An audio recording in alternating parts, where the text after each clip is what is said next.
नमस्कार दोस्तों, आप सभी का स्वागत है हमारे धर्मशस्त्रा 2.0।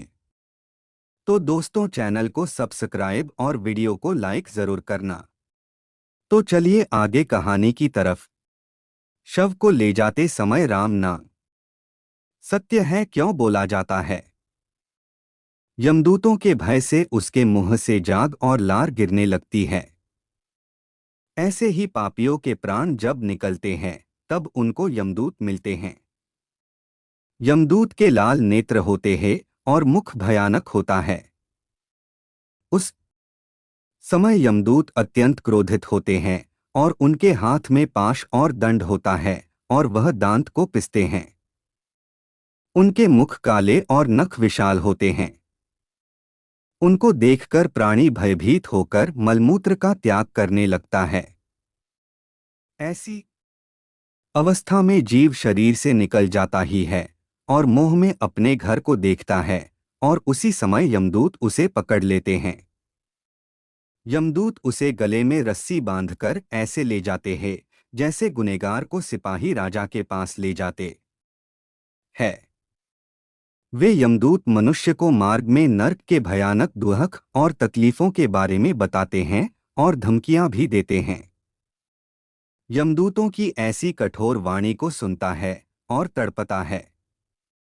भय से तड़पता वह मनुष्य अपने पापों को डोट याद करते हुए उस मार्ग से जाता है। कुत्ते मार्ग में उसे काटते हैं। उस मार्ग में उसे खाने को खाना और पानी नहीं मिलता। सूर्य की तेज गर्मी में चलना पड़ता है। यमदूत उसे मार्ग में कोड़े से मारता है और घसीटकर ले जाते हैं। इस प्रकार अत्यंत पीड़ा सहकर वह अंधकारमय यमलोक में पहुंच जाता है। वहां उसे उसके पापों का फल मिलता है। यमराज उसे घोर नरक की यातना देकर फिर से मनुष्य लोक में भेजते हैं। अपने पुत्रों द्वारा दिए गए पिंड और दान को वह जीव खाता है, पर फिर भी पापी जीव होने के कारण उसकी तृप्ति नहीं होती। जिस मनुष्य का पिंड दान नहीं होता वह प्रेत योनि में रहकर निर्जन वन में दुख पूर्वक भ्रमण करते हैं। यम की यातना भोग बिना जीव को मनुष्य के रूप में जन्म नहीं मिलता और वह अन्य योनियों में भटकता रहता है। मृत्यु के बाद मरणासन्न व्यक्ति के कल्याण के लिए किए जाने वाले कर्म उस पिंड के रोज 4 भाग होते हैं। उसमें से 2 भाग पंचभूतों को, 1 भाग यमदूतों को और 1 भाग उस जीव को खाने को मिलता है। ऐसे 9 दिन तक पिंडदान करते ही है और वे लोग खाते हैं। जब मनुष्य का शरीर जलाते हैं उसके बाद उनके पुत्र जो पिंडदान 9 दिन करते हैं उसे उस जीव को 10वें दिन देह मिलता है। वह जीव को देह आकार यमलोक मार्ग में अपने कर्मों का भोगना पड़ता है। अब किस तरह से 10 दिनों के पिंड से शरीर बनता है उसे बताता हूँ।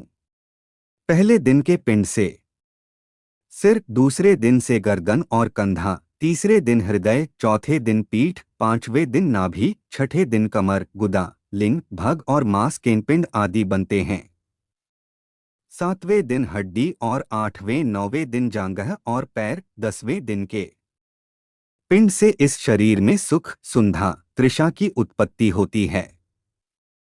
इस तरह पिंड से शरीर उत्पन्न होता है और फिर 11वें और 12वें दिन के श्राद्ध में 2 दिन तक भोजन करता है।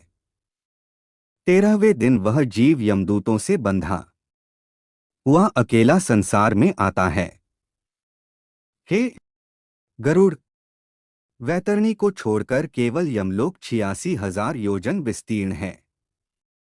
अब इस जीवन में रोज 24 घंटों में क्रमशः 247 योजन यमदूतों के संग निरंतर चलना पड़ता है। चलने वाले इस मार्ग के अंत में 16 ग्राम पड़ते हैं। उनको पार करके धर्मराज के नगर में वो पापी जीव पहुंच पाता है। उन सब नगर के नाम कुछ इस प्रकार है: सौम्यपुल, सौरीपुर, नगेंद्र भवन, गंधर्व, शैलागम, क्रौंच, क्रूरपुर, विचित्र भवन, दूं, खद, नानकरंदपुर, सुतप्त भवन, रौद्र। नगर पयोवर्षण शितध्य बहुभिति के नाम से जाने जाते हैं। इसके बाद यमपुर है। यमलोक में जाने वाला मनुष्य अत्यंत पीड़ा भोगता है और अपने कर्मों को याद करते हुए पीड़ित होता रहता है। अपने कर्मों के विषय में चिंतन करता हुआ अनेक दुख भोगता है। इस पर भी यदि वो दोबारा जन्म प्राप्त करता है तब उसी प्रकार भगवान को भूलकर कर्म करता है।